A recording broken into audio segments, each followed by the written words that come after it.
Coming up on Newscene, we cover Michael Cohen's public statements after his sentencing. And a possible government shutdown has the attention of local citizens. We'll have their comments. The Yellow Jackets protests continue in France. We have the latest on the riots. And will we get rain this weekend? Find out in our weather segment. Newscene starts right now.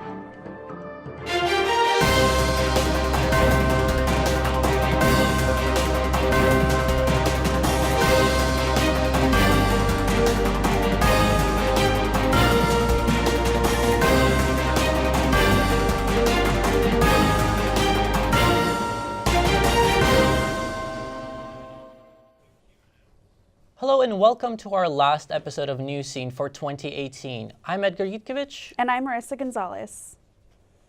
First, we have the latest update on Michael Cohen and his comments on the public on Thursday. Here's Shonda Walker with our lead report. Donald Trump's former personal attorney, Michael Cohen, was sentenced to serve 3 years in jail on Wednesday. Cohen pled guilty to 8 charges of tax fraud and campaign finance violations after special counsel Robert Mueller's investigation was able to connect Cohen to paying hush money payments to 2 women, adult film star Stephanie Clifford and model Karen McDougal, who allegedly had affairs with President Trump. He also pled guilty to lying to Congress about working on a deal to build a Trump Tower in Russia. On Thursday, Trump took to Twitter and stated he never told Michael Cohen to break the law, and he is supposed to know the law. It is called advice of counsel, and a lawyer has great liability if a mistake is made. Cohen, the man once known as President Trump's fixer, has raised questions about Trump's involvement with the cover-up payments. He states, I took responsibility for my actions. And here is the truth. The people of the United States of America, the people of the world, don't believe what he's saying. The man doesn't tell the truth. And it's sad that I should take responsibility for his dirty deeds. The special counsel stated emphatically that the information that I gave to them was credible. Trump has denied he knew about the hush money payments. Special prosecutors have evidence that President Trump was in the room during negotiations. Cohen is scheduled to turn himself into federal authorities on March 6, 2019. I'm Shonda Walker. Back to you at the desk. Thank you, Shonda. A shutdown may be in the works, as Stephanie Alonso has more. There may be yet another government shutdown. According to President Donald Trump at the press conference in the White House this past Tuesday with Chuck Schumer and Nancy Pelosi. In Carmel Valley, we spoke to 2 locals that are against this ruling on Trump. When we asked Greg about the wall being built in Mexico, he told me this. I think it's a joke. I think it's a sad joke. He has his Trump towers, now he wants his Trump wall. I think it's also a disgrace. We then asked Pat Pixley about the wall. The wall? I think the wall is an absurd idea, and I think it's just a populist motive that Donald Trump has. It would never really make that much of a difference, and it would cost billions of dollars that Mexico would never pay for. We then asked him about shutting down the government. Well, I don't like it when the government officials threaten to shut down the government because it affects all of us as citizens just for their political machinations and maneuvers.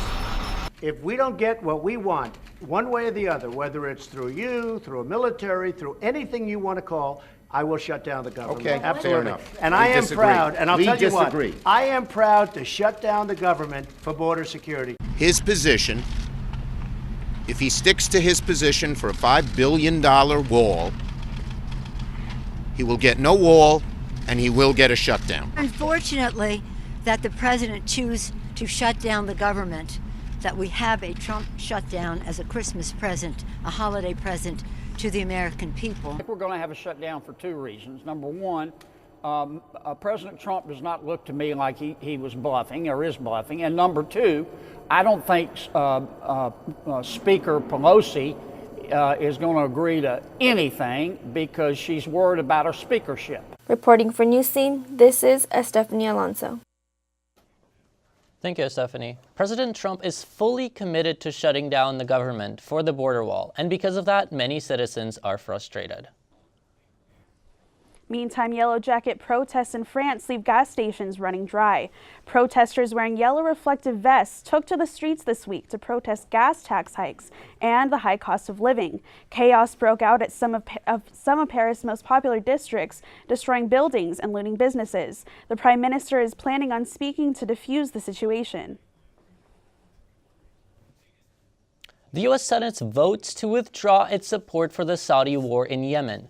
Bernie Sanders, a supporter of Thursday's Senate resolution, says this is a historic moment, with the Senate taking back control over U.S. war policy from the president. Lawmakers expressed the recent killings of Saudi journalist Jamal Khashoggi played a part in their decision. This legislation includes provisions to suspend weapons sales to Saudi Arabia and impose mandatory sanctions on people involved in the death of Mr. Khashoggi. I believe that we got to put an end to this humanitarian disaster.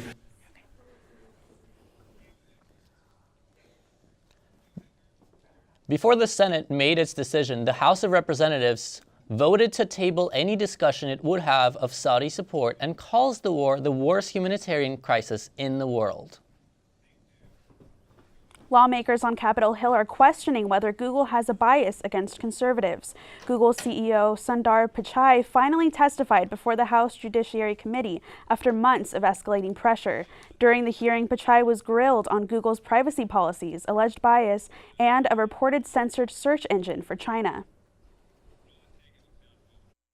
I lead this company without political bias and work to ensure that our products continue to operate that way.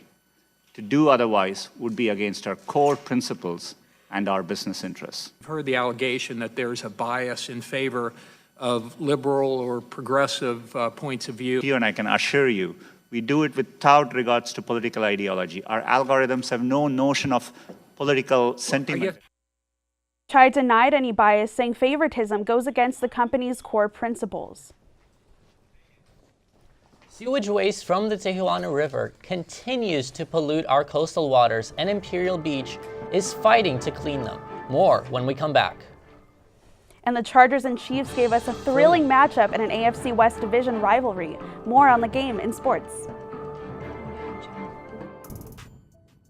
From joyriding teens to commuters to tourists, the latest transportation trend has been met with excitement from some and dread from others. There seems to be some confusion over the rules whether scooters should be considered motor vehicles and where they can be ridden.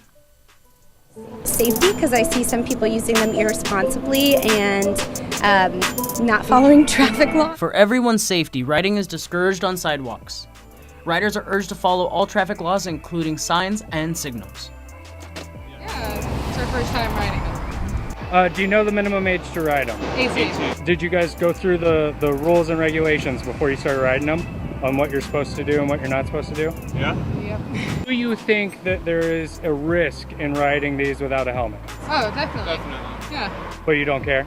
Not really. Use both hands while riding and don't wear headphones so you can pay attention to your surroundings. And always, always wear a helmet. The San Diego City Council unanimously names Georgette Gomez its new president. Supporters praise Gomez for her integrity and her mind for justice. She will be replacing outgoing council president Myrtle Cole. Also joining her are three new members on the council, Doctors Jennifer Campbell, Monica Montgomery, and Vivian Moreno. The new council president had this to say when asked what she wants to change about the city. It's a really good, a great honor to be able to lead all my colleagues, and we're going to work really hard in making sure that our city government is more efficient, more transparent, and more equitable for San Diego. Thank you. Gomez says she's excited for her honor and ready to serve the community. Raw sewage from the Tijuana River is an ongoing issue in our coastal communities. After more than 3 inches of rain fell in parts of the area last week, sewage discharge has reached over 6 million gallons per day, and cleanup has been hard to maintain. Officials say the sewage leak is coming from a ruptured pipe. Beaches are closed from Imperial Beach to Coronado, and trails in Borderfield State Park are closed. The federal government is being sued by several local agencies as well as the state in hopes to pressure it into upgrading its systems to handle higher capacity. This morning, hundreds of teachers gathered at the San Ysidro border to protest back pay wages. Government officials have not paid them since November. The affected are retired, active, and interim teachers. Preschools and primary and secondary schools have been closed. And Thursday night football was a roller coaster of emotions. Juan Gomez has more in sports. Thank you, guys. Let's begin with Thursday night football as the 11-2 Chiefs hosted the 10-3 Chargers. Let's get into it. The Chiefs in red zone will secure the first TD of the game with this incredible pass from Mahomes to DeMarcus Robinson. Then on the second quarter, Phillip Rivers would find its big wide receiver Mike Williams for the TD. And later on the fourth quarter, the Chargers were trailing 14-21. The Chiefs would score thanks to running back Damian Williams to gain a 2 lead over the Chargers. But the Chargers didn't back down, and third-string running back Jackson would score to make it a one-possession game. Rivers and squad back on the field with 8 seconds left. Rivers to Williams again for the TD. But the Chargers were not over. They will go for the 2-point conversion for Williams again and will make it. What a comeback, what a win. The Chargers move on to win to an Arrowhead 29-28. And guys, from a Chargers fan, I was just going to make a shout out for them. Guys, I love you. You did amazing. Great job. And now let's moving on. The Raiders are facing a new challenge, but this is one that the football field. The city of Oakland had the field lawsuit against the Raiders and the NFL for moving to Las Vegas and breaking their contract. City of Oakland, and particularly the Raider Nation, are filing a much-deserved lawsuit to demonstrate that the NFL has not only violated antitrust laws, but also its contracts, its promises, its covenants with its fans and the good cities that create the brand that the Raiders are today. Officials are hoping to recover from what they call an illegal move that Raiders made moving to Las Vegas. The damage includes loss of revenue and taxpayers' money that was invested of the team. The lawsuit is now looking for to keep him on the team in Oakland or prevent them from moving to Las Vegas. And now moving on to the Lakers travel to face on the Houston Rockets. James Harden looking fresh as always. LeBron looking to get revenge over their past matchup of this season. Harden would start up hype with continuing where we're going to see with a hype monster dunk over McGee and Lonzo. Angry man moving. Then from far away, the three-pointer, and he gets it. What a shot.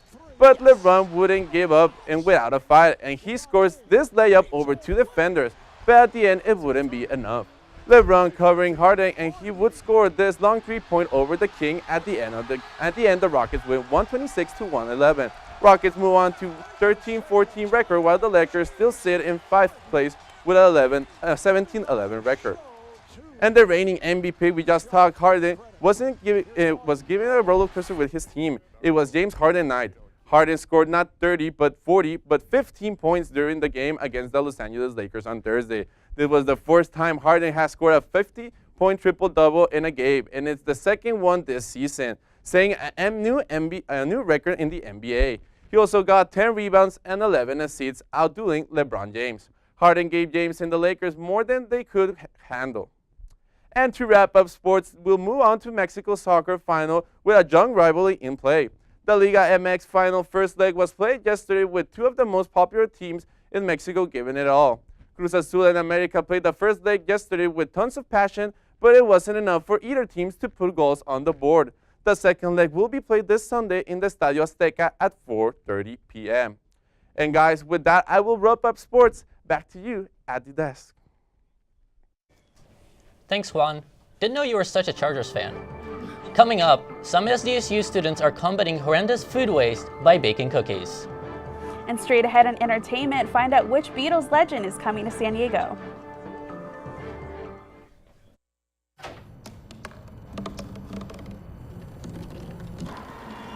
Everybody has a dream.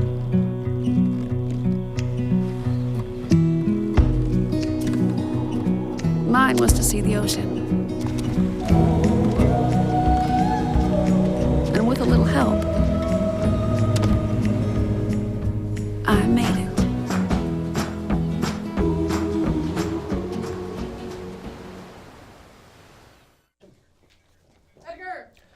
There is a lot going on in the world of entertainment.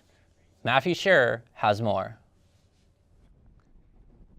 Yeah, thank you, Edgo. Exciting news for Charlie Sheen. He has been sober for a whole year now. He was sober for 11 years up until 2012 when he was diagnosed with HIV. After his diagnosis, he turned to alcohol and drugs because he was scared and anxious about his condition. According to a magazine called Page 6, Sheen has struggled with alcohol and drug addiction for many years. Given his history of substance abuse, this was a year of sobriety and a big achievement for him.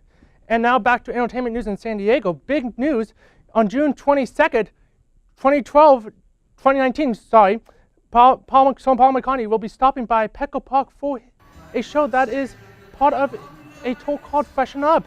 At the age of 76, Sir Paul McCartney finally released a studio album that has hit the #1 charts, and it's called Evening Station. He will play all of his hit songs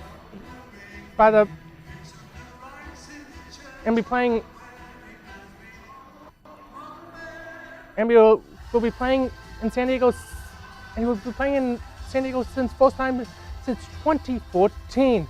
Tickets already went on sale this past week. Ticket prices will go from $122 to $1,000 per ticket.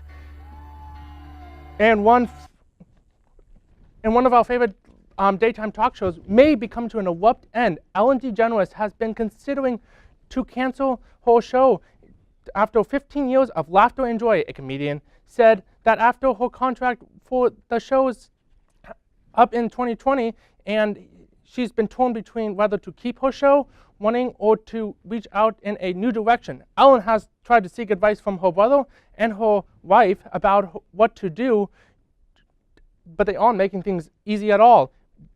Ellen's brother wants her to continue because of the political craziness that has been taking place, but her wife wants her to take on new challenges.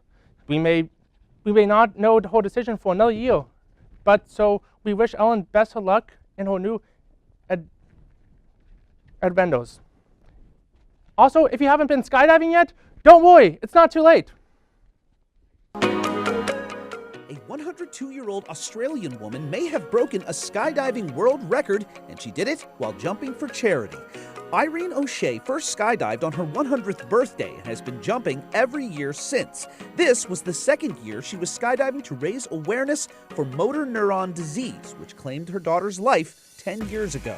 She's raised nearly $10,000 in total to benefit research for the disease. At 102, this year's tandem jump may end up making O'Shea the world's oldest female skydiver. Her feat is currently under review with Guinness World Records. Yeah, and that's all I have for entertainment this year. Back to you, Edgar and Melissa at the desk. Thank you, Matthew. Landfills overflowing with food that can still be eaten is becoming a growing problem in San Diego. We have more on this story. According to the Department of Agriculture, we throw out 40% of the food produced. That's $160 billion tossed out yearly. The waste goes to landfills and releases harmful gases like methane, furthering global warming. In San Diego, about 500,000 tons of food get tossed out. Much of it still edible according to the FDA. Because of this, some SDSU students started Soul Much to repurpose the food into cookies. This is some brown rice and quinoa, and so this is all leftover grain that restaurants, large volume restaurants, typically have as an oversupply, and at the end of the night, if they don't use it, they toss it. So we come in and we give the chefs containers, they then put it into their fridge. The following morning, we pick it up and we bring it here. We pick it up, we make sure that it doesn't get too hot or too cold. We have thermometers, so we kind of keep check for all of that. And so that's what allows us to continue to do what we do.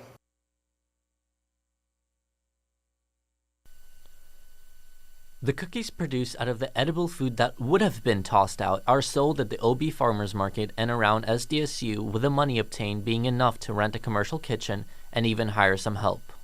My goal is to inspire people that working on environmental issues does not need to be so complex. Like, sometimes the best solutions are the simplest ones, such as cookies. So if we can get that message across, that's mission accomplished for sure.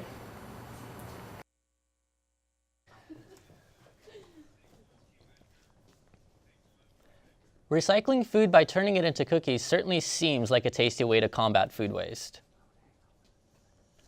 School is out for many, and we're getting ready for the holidays. How's the weather going to be, Kenyatta? Well, I'll tell you, folks, we're not going to have a white Christmas down here in San Diego, but we're going to have a San Diego Christmas. Right now, temps are really nice. We're looking at 60s, mid-60s, and the temps raising up along the coast, as we can see. And look at the inland valleys, 63 degrees in Escondido. We have mid-60s for the inland valleys. El Cajon coming in at 54. They're getting some of that cold pooling that happens sometimes this time of year. Let's check out the eastern, or should I say the eastern part. 50 degrees in Julian, 55 degrees in Mount Laguna. It's always cooler in the mountains, right? 60 degrees in the desert, so that's pretty nice weather we're having for San Diego. There are some clouds in the sky right now. It's overcast, but lucky for us, it's going to give way to clear skies by tomorrow. Let's check out that 8-day forecast, folks, and we'll see. Saturday and Sunday, very nice days, similar temps, 68, 69 degrees. It's pretty nice. So we're going to have a little bit of rain towards the end of Monday. There's a system up in the northwest that's moving through right now. It'll affect us on Monday, dropping down the temperature just a little bit, but it'll just affect us briefly for the next couple of days. After that, it'll start to warm up. We're going to have some clear skies. Friday is going to be nice. And just think, 70 degrees 5 days right before Christmas is great, especially compared to the rest of the country. Let's look at this national map. And we have some weather going on. Let's look at this system that's down here in the southeast. It's bringing in tons of rain, 61 degrees in Jackson, but they have tons of rain in the Florida panhandle. It says 47 in Washington, just south of that, and North Carolina, Virginia. We're having some rain warnings, flood warnings, and that's interesting because they just had those hurricanes. Those places are still recovering. That's the weather that's going on the East Coast. Let's look at this West Coast. Northwest, we have 47 degrees in Portland with a little bit of rain. It's from that system that we were talking about. But if you look at the rest of the country, it's dominated by high pressure, 40s and 50s. And that's about all I have for the weather right now. Let me pass it back to these folks on the desk, and have a good holiday season, folks. Thank you, Kenyatta. One of our beloved professors is retiring this semester. More when we come back.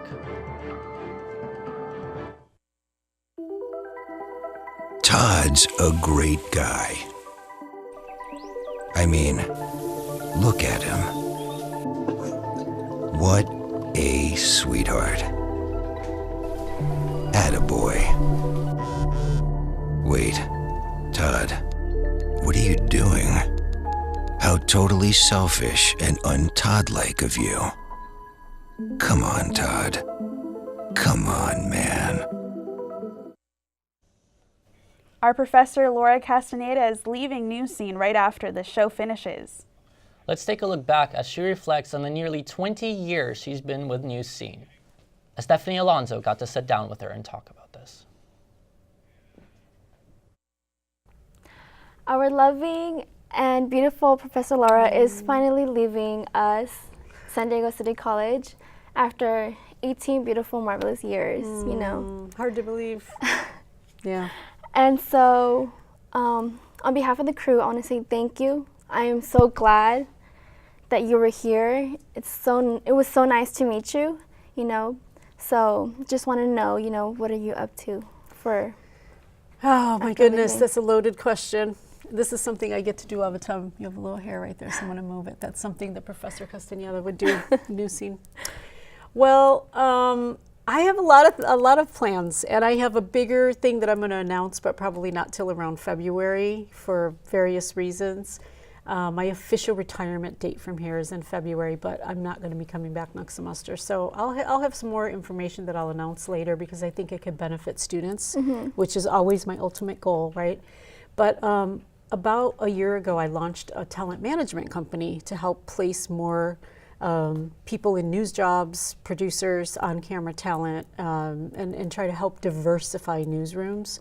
So I'm going to be working on that, and a lot of my former students are now looking for me for representation, so I'm really excited about that. And I'm also writing a screenplay and a book that I've been working on for a while. And when I teach full-time like this, I can't get to those projects. It's just too much, you know, goes into teaching and prepping and grading. So I'm really excited about that part. And then yeah, so that's what I'm going to be doing, and I'm going to miss you guys a lot. We're going to miss you too. I mean, okay, so we have such a special surprise for you. You're going to love this. What? Okay, so yeah, let's look at the TV. Hello, Laura. I heard the news. I wish you the best in your new endeavor. You've taught me a lot, and you've taught us so much at City College. You'll be greatly missed. Hey, Laura. Good luck on your endeavors and future adventures. Thank you so much for everything you taught us at Newscene. It's really helped us a lot. It's helped us so much that we even got to work at this awesome place. Hey, Laura. Well, from our days at Channel 10 to, of course, our fabulous time at City College teaching all these wonderful students, I want to say it's been my honor and a definite privilege to work alongside you. I wish you all the best in this next phase of your life. Felicidades y te amo. Hey, Laura. Thank you so much for everything you've done to help get my career started. I can't wait to see what you do now that you're going to be leaving City College. I know a lot of people are going to be missing you, but we can't wait to see what you're doing next. Love you. Hey, Laura, it's Shannon. I'm actually here on the set with Carrie, and I just wanted to say good luck on retirement. Without you, I probably wouldn't be here, and I know a lot of people can say the same. You are so motivating, so positive, and that's really what's driven those of us to end up where we are. So thank you for your service, and don't be a stranger, okay? I know we'll keep in touch. Bye. I wouldn't be here if it wasn't for you. Thank you. Gracias. Hey, Laura, I just want to say thank you so much for everything that you've taught me. Without you, I wouldn't have gotten my first job, and here I am at Fox 5 7 years later. Also, one thing that you taught me was be persistent, and I've never taken no for an answer. Good luck on everything on your next adventure. I just want to say I love Laura so much, and she's retiring. We're gonna miss her so much. She was the best professor I've ever had. Bye, Laura. I'm gonna miss you guys more than you know. Miss you. This is the hardest part. I don't want to say goodbye, just see everyone. You know how to reach me. We love you, Laura.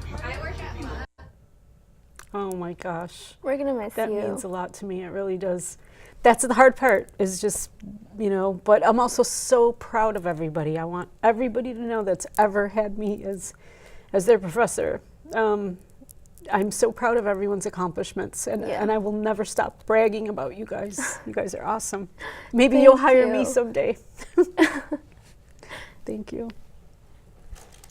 Oh, Jeff, thank you. Thank you. This is going to be a star someday, this one. Thank you. It means a lot. It really does. I'm going to miss you guys. My life won't be the same, but I know there's, you know, everybody has a new chapter. And so I'm looking forward to the next chapter in my life, but this has been such a huge part of my life for so long. I'm going to miss you guys a lot. Yeah. Yeah. Thank you all for tuning in to the last episode of Newscene. We'll see you next semester.